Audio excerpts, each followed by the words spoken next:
So this time we're taking a look at the Vulture from the Spider-Man's Fearsome Foes 5-pack. This is probably my favorite figure out of all of the figures in this set. Really impressed with how they did his wings. A very hard figure to figure out how you were going to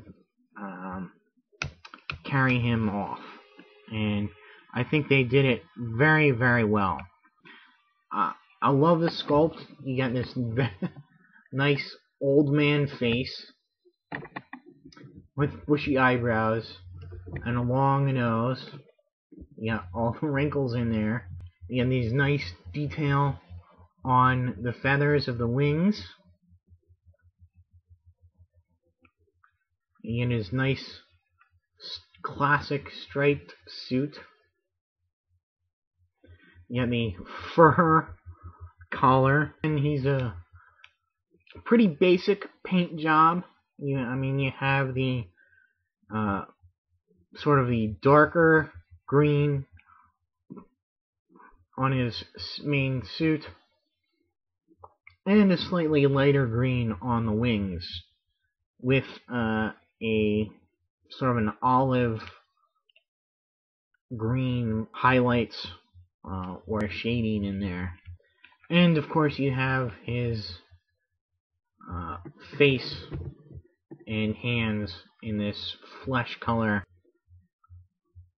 You even have here some painted in liver spots. He's got an impressive wingspan. With these wings, again, I like how they did this. They broke it up into two sections on both the arms, so you still get some posability in the arms, yet they still retain the wing aesthetic. As you can see, he does have forearm rotation there. The wings do limit his posability there a little bit, and they do limit his posability up here as well in the upper arm, but his arms do go all the way around, as well as out and in. He rotates at the bicep, and that's where this portion of the wings hinders his posability. He bends at the elbow, and again rotates at the forearm there. His wrists bend, as well as his fingers are all articulated on one joint. His head has very nice up and down movement, and left and right as well. He does have this ab crunch, which kind of doesn't really work. He's always forced into a hunched over position. But seeing as how he's an old man, tends to be like that. He also has waist articulation. His legs go in and out, forward and back. Rotate at the upper thigh. Got double knee joints. He rotates at the shins here. His ankles bend. Toe articulation here. The only real problem that you can encounter with him is his ab crunch. Doesn't really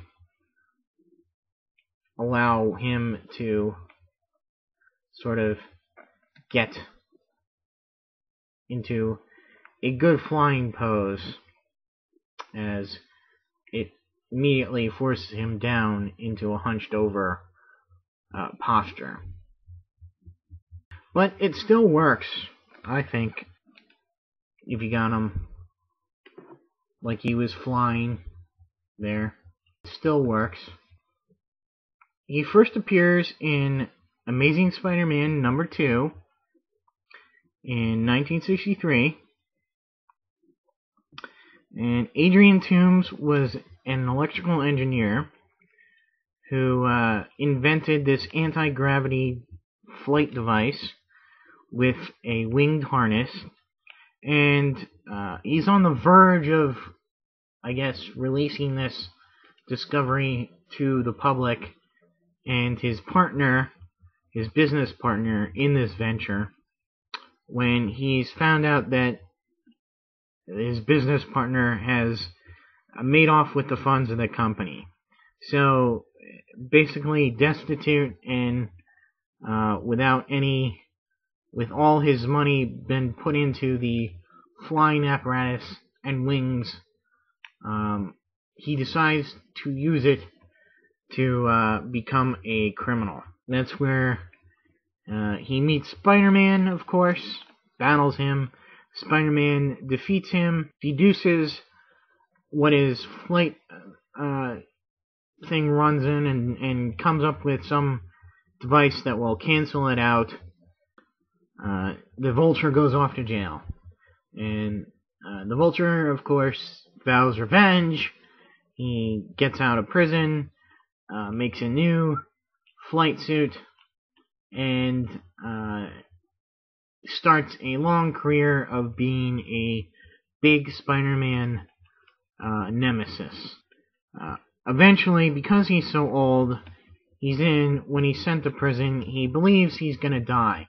So he tells this cellmate of his, a man by the name of Blackie Drago, where to find a duplicate harness and Vulture suit.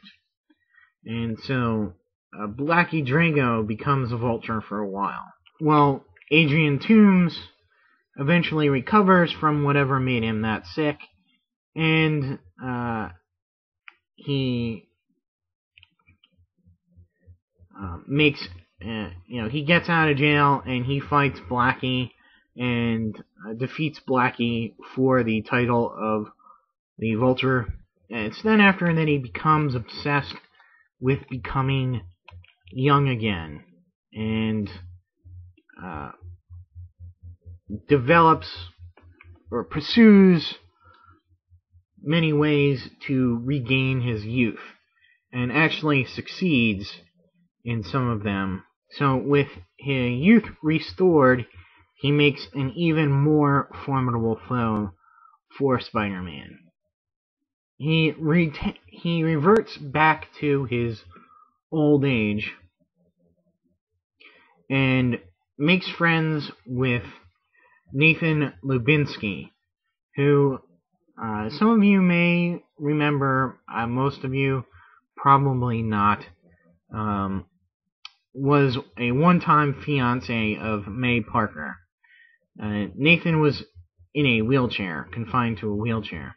In this friendship, Nathan remained unaware that Adrian Toomes was, in fact, Adrian Toomes and the Vulture. The Vulture was really kind of about to give up on life, and Nathan, through his talks with Nathan, Nathan inspired him, I guess, and unwittingly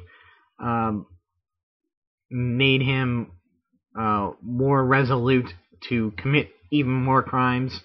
Ironically, this led to him taking May Parker hostage. Nathan somehow winds up leaping after the Vulture and grabbing on to his legs as he's flying away. Nathan realizes how far up he is and has a heart attack and falls off. He's caught by Spider-Man and does not die as a result of his fall, but is sick and in the hospital, and eventually succumbs to it. So the Vulture caused the death of his so-called friend. The Vulture is very remorseful when he figures out who has fallen, and the connection to the Parkers, or May Parker. I know he played a part in the revelation of Peter's parents actually being androids created by the chameleon sucking the life force out of one of them to become young again, I believe.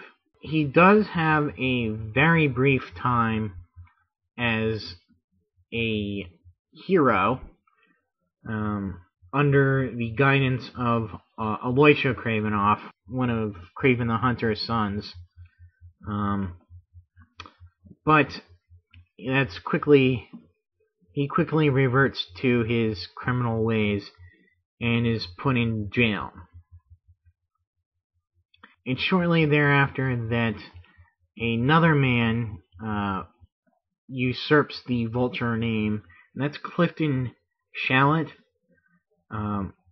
who was a genetically altered half Vulture, half man.